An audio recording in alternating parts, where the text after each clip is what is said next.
तो सबसे पहले बात पश्चिम बंगाल की, जहां पर आगामी विधानसभा चुनाव से पहले सियासी पारा चढ़ गया है और इसकी बड़ी वजह बनी है मतदाता सूची का विशेष गहन पुनरीक्षण यानी कि स्पेशल इंटेंसिव रिवीजन। टीएमसी ने आरोप लगाया कि इस प्रक्रिया के दौरान बड़ी संख्या में मतदाताओं के नाम वोटर लिस्ट से काट दिए गए। इसी मुद्दे को लेकर टीएमसी का एक डेलीगेशन मुख्य चुनाव आयुक्त से मुलाकात करने का। इस प्रतिनिधिमंडल में डेरेक ओब्रायन, सांसद सागरिका घोष के अलावा साकेत गोखले और मेनका गुरुस्वामी शामिल थे। मुलाकात के बाद टीएमसी नेताओं ने चुनाव आयोग पर गंभीर आरोप लगाए और कहा कि यह प्रक्रिया निष्पक्ष नहीं है। I want to tell you what the election commissioner chief election commissioner told us within 7 minutes of the meeting. Get lost. This is what the chief election commissioner told the Trinamool Congress delegation. Get lost का हिंदी क्या होता है? निकल जाओ यहाँ से, निकल जाओ यहाँ से। ये इलेक्शन कमिश्नर बोला लास्ट में, तो हम निकल जाए। हम लोग निकल आए। We are the second largest opposition party in parliament. SIR से पहले राज्य में कुल 7 करोड़ 66 लाख मतदाता थे, जो अब घटकर 6 करोड़ 76 लाख रह गए, यानी करीब 91 लाख वोटर लिस्ट से बाहर हो चुके हैं। पश्चिम बंगाल में वोटर लिस्ट से कटे इन्हीं नामों का हंगामा जारी है और टीएमसी के हर बार पर बीजेपी की तरफ से बड़ा पलटवार किया जा रहा है।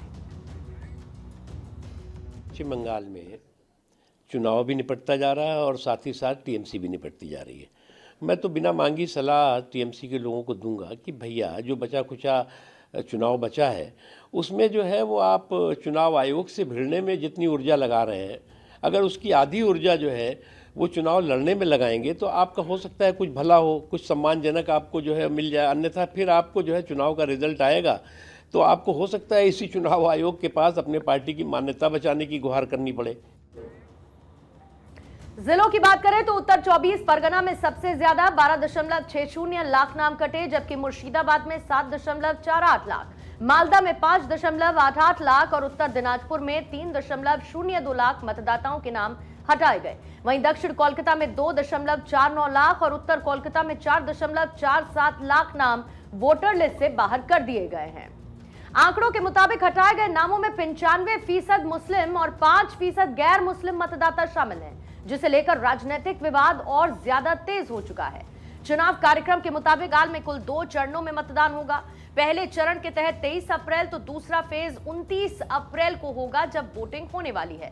पहले चरण में करीब 14,28,771 वोटर वोट नहीं डाल पाएंगे, यानी कि हर विधानसभा क्षेत्र से ऑन एन एवरेज 9,399 नाम कटे हैं। वहीं सेकेंड फेज में 12,87,622 वोटर प्रभावित हुए, जहां हर एक सीट पर ऑन एन एवरेज 9,068 नाम हटा दिए गए। हालांकि करीब 27 लाख वोटर्स के पास अब भी विकल्प मौजूद है। ये मतदाता ट्रिब्यूनल में अपील कर सकते हैं और इसके लिए 19 ट्रिब्यूनल का गठन किया गया, जिसकी अध्यक्षता हाईकोर्ट के पूर्व जज करेंगे। कुल मिलाकर वोटर लिस्ट में बड़े पैमाने पर हुए बदलाव ने चुनाव से पहले पश्चिम बंगाल की राजनीति को और ज्यादा गर्मा दिया और आने वाले दिनों में यह मुद्दा और तूल पकड़ सकता है।